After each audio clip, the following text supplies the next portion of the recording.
if you could tell me about the Shia folk and the old fairy forts or fairy rings here in Kells and in the area. Well, What do you know? there was a street. It's the street I was born and raised on. It's known today as Suffolk Street, which is an anglicised version of Sídhe. And that's first referred to in the Irish Annals in the 900s. It's one of the early street names recorded in Ireland, in a sense, with a major Viking attack in Kells, and it said the monastery was burned all the way down to the Sídhe. Now, Sídhe translates as almost as a fairy mount. The word sea means the Sídhe, Sidhe, is the Irish word for the fairy folk, the Sídhe. So the sea is the first part of that. And so this is the mounds they lived in or lived under or around. Now, there's a lot of them. Most of them have been excavated and removed around this area because of construction over recent decades. But Ireland is, every inch of Ireland is covered in areas which make reference to the Sídhe and the fairy people. And they were an integral part of people's lives. They represented the other world. And that we were directly connected to the other world as well, because we have, as well as the banshee, the ban being the Irish word for woman and the sea being the fairy people. So the woman of the fairy people. And reportedly, she visits certain families before death, and she wails and lets them know somebody's going to die. So even the fairy folk and the banshee, she's tied into the family thing and the direct connection all the way back to the ancient people themselves. Now, what's fascinating about these fairy mounds, as I've discovered recently, is that Ireland's Bronze Age peaked between about 2000 and about 2000 BC and 1200 BC. So we had 700 or 800 years of a very, very productive Bronze Age in Ireland, connected directly to Europe. But there was a series of natural disasters which occurred in Ireland and around Europe around the late 1200s BC and led to the collapse of the Bronze Age in Europe, Northern Europe as well as Southern Europe and the Mediterranean. Trade routes broke down, conflicts broke out. They were massive to the extent of genocides. But during this period, we get a small migration to Ireland. It's not a significant one. It's not particularly notable in our DNA. But between 1200 and 1100, 1000 BC, we see significant changes in Ireland and new people coming in from the continent. And one of the things that happens is obviously as the Bronze Age comes to an end. The Bronze Age is associated in Ireland with the Tuatha De Danann. These were the experts. We don't know their origin. The Tuatha De Danann suggests they were actually originated along the Danube, made their way from Eastern Europe all the way to Ireland. So these guys were associated with the Bronze Age and a lot of spiritualism and advances in Ireland. Their powers come to an end around 1200 BC when the Bronze Age ends. And we get a small replacement in Ireland, but it's a military cohort. And the whole of society changes. And the Irish Annals record that there was a battle between these new people who were described as Milesians against the Tuatha De Danann. And the Tuatha De Danann were defeated just a few miles from here along the Blackwater at Talton. And there was a truce and an agreement made between the Tuatha De Danann and the new arrivals, the Milesians, that Ireland would be split in half between the two parties. But it was the Druid of the Milesians who would decide, a guy called Emergan. And Emergan decided very cleverly that the new people, the Milesians, would have the top half of Ireland. And the Tuatha De Danann would get the lower half, the underground of Ireland. And so this is where we get this transition from the people who were involved in the Bronze Age in mining and excavations, and they disappear underground. And according to the annals and the legends, they disappear underground and they become the Sídhe people. And it's interesting that it happens with the Bronze Age collapse, that the people who were traditionally here involved in those trades and industries, the annals actually say they were set underground. But they remain a very, very powerful force in Irish culture and tradition. And you can see it if you travel around the Irish countryside. I would recommend if they're traveling around Ireland, people try and get a double-decker bus, especially if you're in rural areas, because what you will see in green fields throughout Ireland is often these fairy mounds or fairy trees or fairy hills, as they're called. Now, In fact, if you look, a lot of them are in very large fields. Some of them are actually planted there. The large trees were planted for drainage reasons, because the trees would drain the land around and stop any flooding. But again, this is an association with nature again, and the trees became so large, and they're in the middle of these fields. So the trees now become also a very important part of spirituality as well.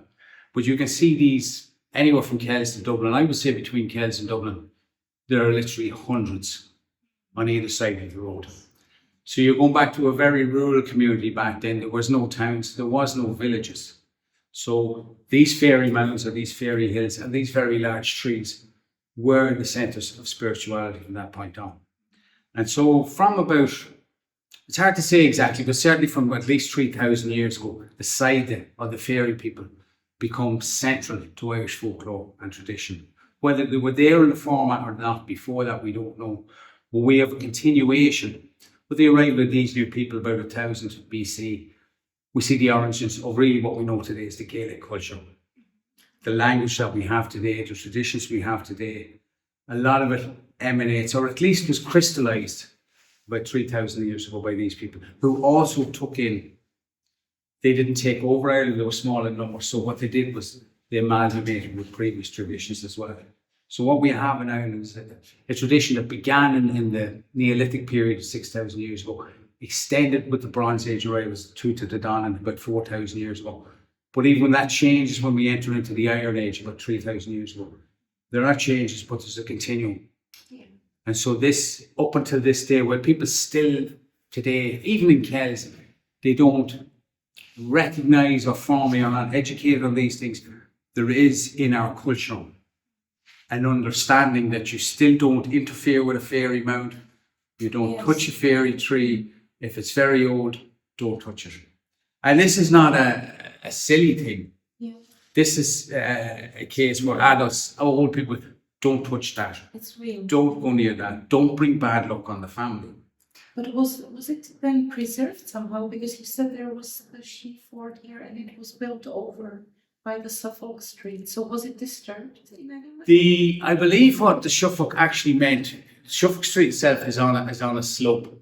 And I believe the Suffolk was the area, and there was a large mound at the bottom of the hill. Now, the remains of that were there until a couple of years ago, until a developer illegally removed the last piece of the mound. And very little was said about it. Is it okay? Sorry? Could it have brought the anchor of the ship? Well, the guy that done it has no luck, let me tell you that. This particular guy, he never has any luck. But this is only, the problem we've had with monuments like this and sites like this is only beginning in the late 1980s did the Irish government start to recognise what they were. Because you had a twofold system. You had a system in Ireland where everyone was very Catholic, a very Catholic society, a very Catholic system, educational, government, etc.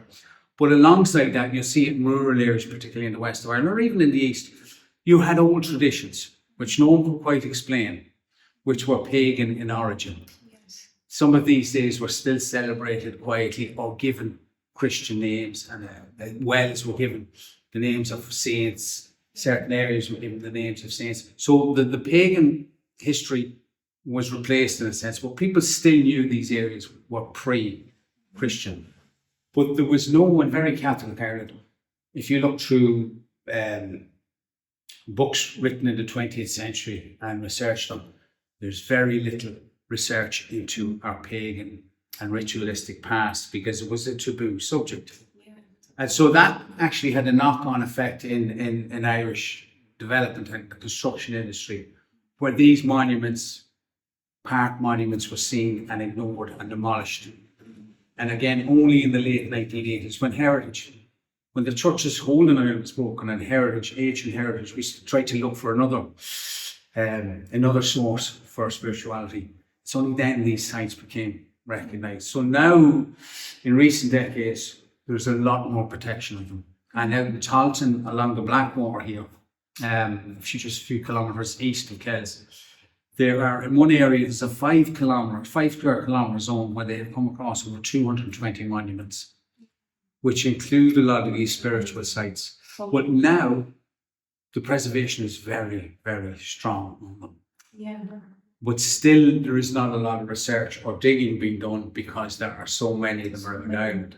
And so people find them in their backyard or in their gardens. Every time, in the last 12 months, I'd say I've dealt with a lot of planning cases, primarily on environmental and water issues. But because people know I do the history as well, I get from all over Ireland. I get people directed to me through environmentalists or water engineers. Or talk to this guy, Chris. If there's a bump in your backyard, or there's a mountain in your back, this is the guy you need to talk to.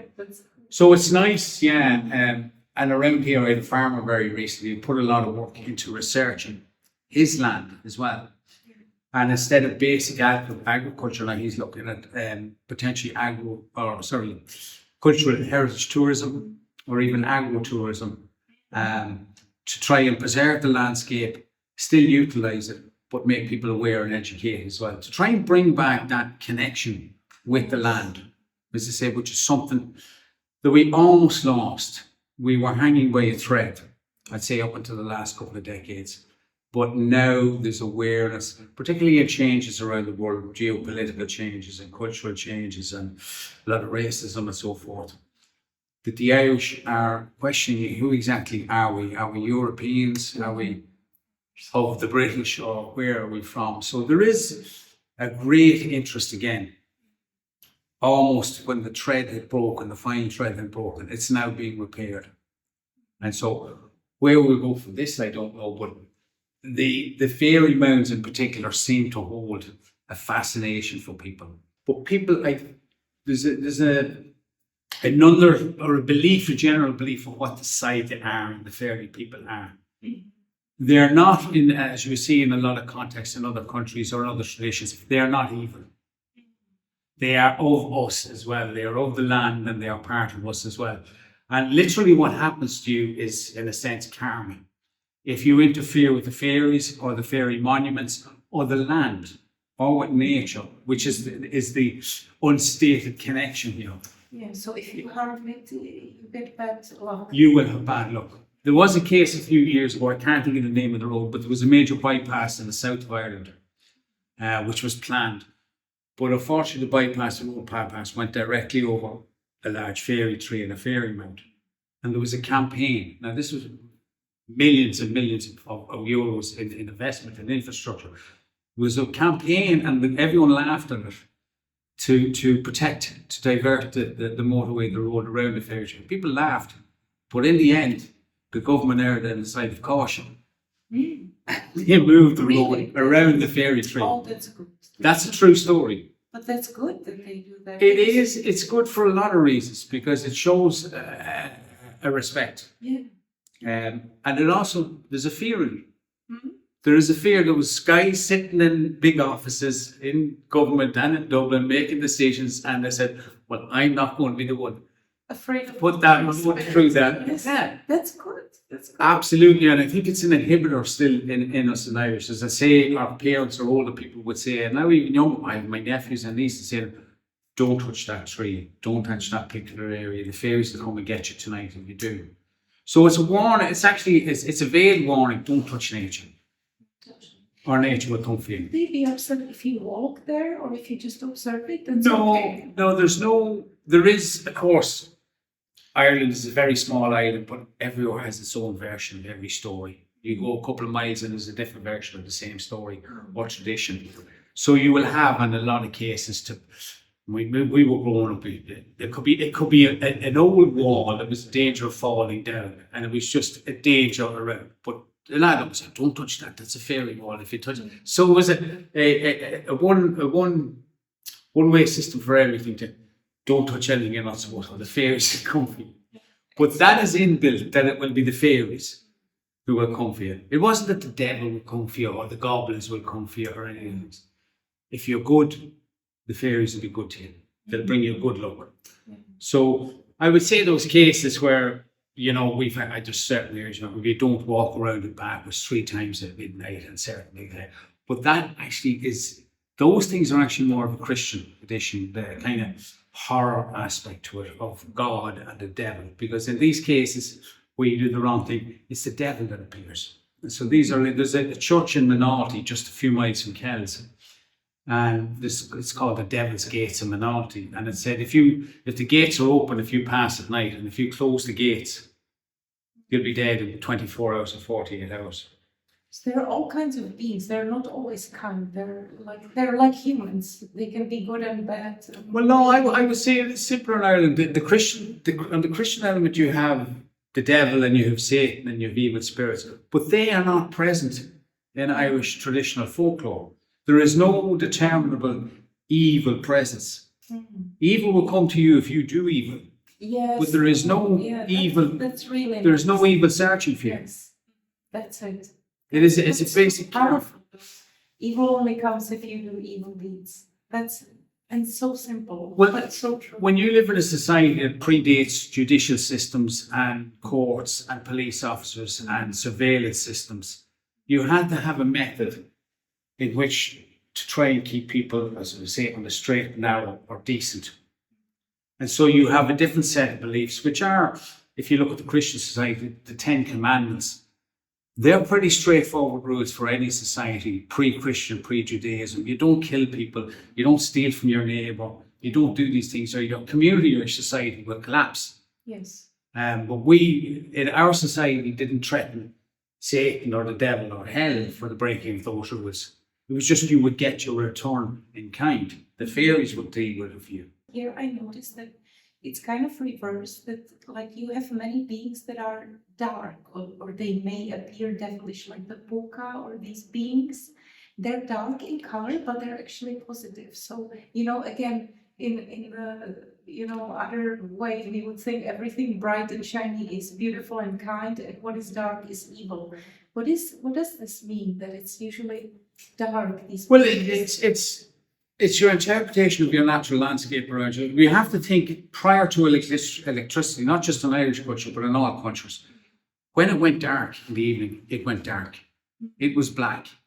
And rarely candles even. So everything, I would ask people today sometimes if they want to think about it, switch off their own lights at night, switch off any lighting immediately around them. And then the whole atmosphere and your own state of being will start to change. Flickering, shadows, etc. So all of this can be perceived, and it is in all cultures. The Greeks were the same, that don't go out into the dark. There's a boogeyman waiting there for you. There's a bad guy waiting. But that was not the case in Ireland. It was not necessarily a dark force there. It was a force that you didn't understand and you should not be interfering with. If you don't pet the lion, if you leave the lion alone, it won't bite you, in a sense. Mm-hmm. There's things we know and things we don't know and things we're not supposed to know. But so in darkness, your third eye opens, but you see things, right? In darkness, your third eye opens. You maybe see these parallel things. Well, this is an opportunity in a sense as well, that you may actually connect now when all of the other interferences are gone, that you may now connect with that other side. We didn't see death as the end. Death was just a movement to the next side. As I say, if you go back to the Neolithic Irish culture of 6,000 years ago, when cremation was practiced in most places, but most cremations took place next to family homes. And we have all the cremation pits. There are a large number of them around this area, Neolithic houses dating back to 6,000 BC, but many of them have cremation pits and burial pits next to the houses. And some of the homes actually have the bones beneath the floor of obviously which was family ancestors as well. So what we do today is we send the dead down to the graveyard, away from us, because we fear the dead. Whereas, and you see that in modern horror films, the zombies and all of these things, Dracula and so forth. But that's not how it was considered in the past. Your ancestor had moved on, but they didn't wish you unwell, they didn't wish you badness. You said and taught nice things about them, and they in the other world, on the other side, would have said the same to you. And so we have this tradition which is very famous. The Americans made it famous, Halloween, All Hallows Eve, which is actually predates any Christian version of that. And All Hallows Eve was 31st of October to the 1st of December that night. And that's when, and it was the same at Baltina in March as well. There's a window where the people of the past, the dead, can come back and visit. And there is no problem with that. They are welcome back during these portals. Yes. But the thing is, you have to make sure they leave before the portal closes. And so you have all sorts of traditions where you will welcome the dead into your home, but you will make sure that they leave as well, because you don't, this is not their place. So the relationship with the past and the dead, with our pagan ancestors, is very, very different to the relationship we now have with our dead. We see them as far away, or gone to heaven, or gone to hell. They didn't leave in the past. They became part of the environment. They became part of that fairy mount, or they were in the river, or they were now in the mountain. So there was a continuum. Nothing ended. It was a constant continuum. And we see this from the Neolithic 6,000 years ago. Even when the Bronze Age traditions came, there was still this continuing reverence of the people next to us who had passed, were still next to us. And this continues into the Iron Age and into the Christian period as well. So that's why we're quite confused in Ireland today, as I say. We have a very, very strong Catholic ethos, which I would argue was forced upon us repeatedly for political reasons. There was a political dimension to this. But we're still almost in touch, or almost hanging by a thread, but still in touch with the outside environment. Nature doesn't die, it regenerates. Yes. It goes into, you have the 4 seasons, and that's how we would have seen the world as well. It doesn't die. If it does, it's reborn and it comes back again. It's a regular cycle. It's the Kalia, the goddess, right? Absolutely, yeah. And if you look at the pre-Christian calendar is dated around the seasons, and the changing of the season. I go back to that point. If you lived in a time before electricity, these dates were absolutely crucial. It really was something to look forward to. The equinox on the 21st of December, that you knew the days were starting to get longer again. And these are very, very joyous things for people, because if you're sitting in a hut or a small house from October to February or March, it's quite boring. And there's darkness all up. There's more threat from real physical human enemies than anything else as well. But there's unsurety in the darkness. And the spirit people were almost a relief to people. They were a protector, because if you had done nothing wrong, you had nothing to fear from them. It was only those that harmed you who would have the repercussions. Do you have any personal experience with these beings or with these places? Well, I'm a very ground to earth human being, but I would swear that I saw the banshee the night before my grandfather died. And again, I was only 12 years of age. I looked out the window one night into the back garden, and I could see again, there was no presence, but I believed there was. I didn't even know my grandfather was ill, and there was just a presence in the back garden. We have a big back garden with trees behind it and all. It was just like a white thing moving in the air. And I thought nothing of it until we got the phone call the next morning my grandfather had passed. And I spoke with the people in the past about this. Did you ever see the banshee? I never see the banshee. And in a sense, it possibly was my imagination. But what is our imagination? What is our imagination? Like a knowing, that is knowing. This goes back to the point of our connection with the other world, with the dawn and the fairy folk and so forth, is that we're not living in a singular one-dimensional world. We are connected to all of these other things that are around us as well. And I would believe it's in our DNA, it's in our teaching, it's in our upbringing, certainly. But I think it's in our deeper DNA. Because what I see from this island, which was first inhabited post-Ice Age about 10,000 years ago, any group of people who have come to this island, they have not put their mark on this island. This island has put its mark on them. Yeah. And that's why the Irish are still seen as quite unique compared to other peoples. We are an island, obviously we are insular, but there is something about this place that no force that comes here, be the Bronze Age settlers or Vikings or Normans or English, they may have changed the physical landscape to a certain degree, but in the end, I mean, there's a famous term about the 12th century, the Normans, the English Norman lords who came and conquered Ireland. Within 2 centuries, we have a term that they became more Irish than the Irish themselves. Because once you live in this place, once you're surrounded by this nature and these natural deities, they influence you rather than the other way around. Yes.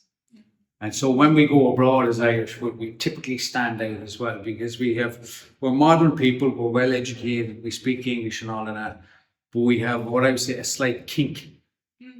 When anything happens, you will find anything of interest, good or bad or different. The Irish will be doing something slightly different or very different to everyone else. Yes. And it's a natural instinct that kicks in, the way we perceive the world. So, And I think most people like you. I don't know anybody who wouldn't like the Irish.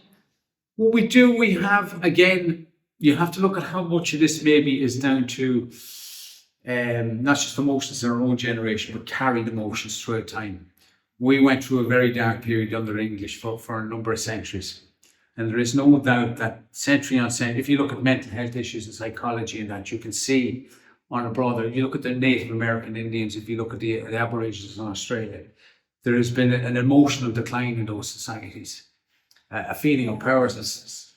And so what the Irish attitude was, we always say when they go, Ash, it'll be okay. Tomorrow's another day. Or there's someone, don't worry, there's someone worse off than you. Always think of always there's someone worse off than you.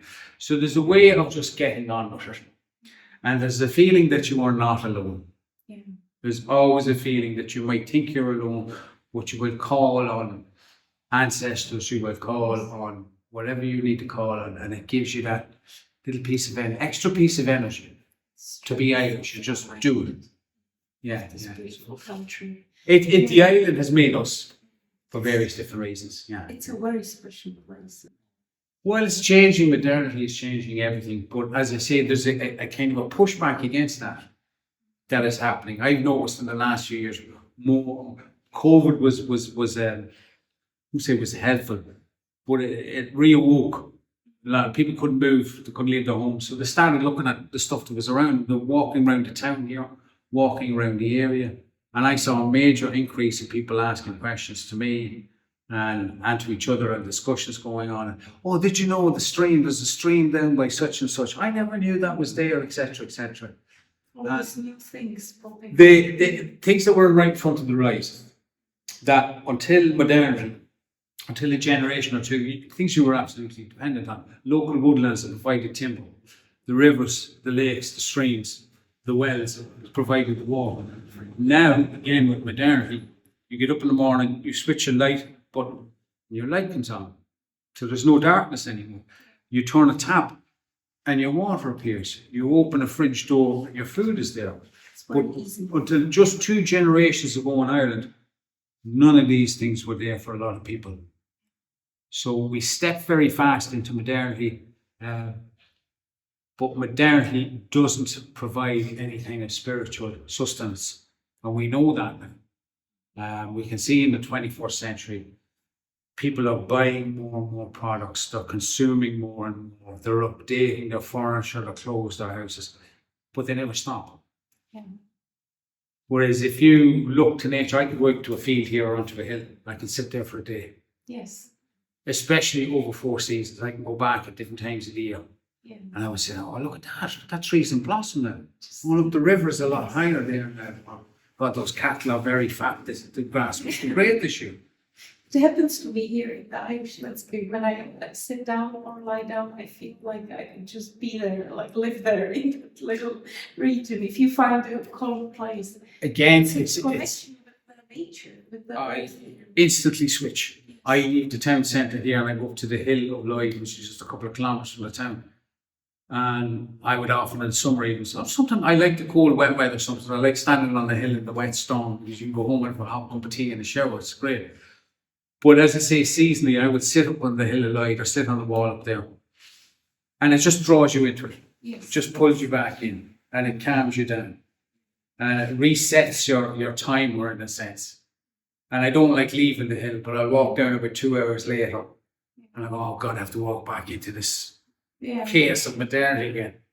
And I can imagine people have done that for thousands and thousands of years for different reasons. And so these sites, these landmarks, many of which are associated with the fairy people, they have persisted throughout time and throughout Christianity as well. Whether we know it or not, whether we imagine it or not, there is a feeling about these places because you know that your ancestors have sat there. 1,000 years ago, 2,000 years ago. There You go is- down for a swim in the river and you know your ancestors swam in that very same spot. So there's a connectivity that way. And that's the past world. So this is where the fairy people come in because they're timeless as well. They're almost the conduit, they're the connector between our present state, our past state, and our future state, which is another thing, because we move into this world ourselves afterwards as well. Yes. Yeah. It's wonderful. Beautiful interview. Thank you so much.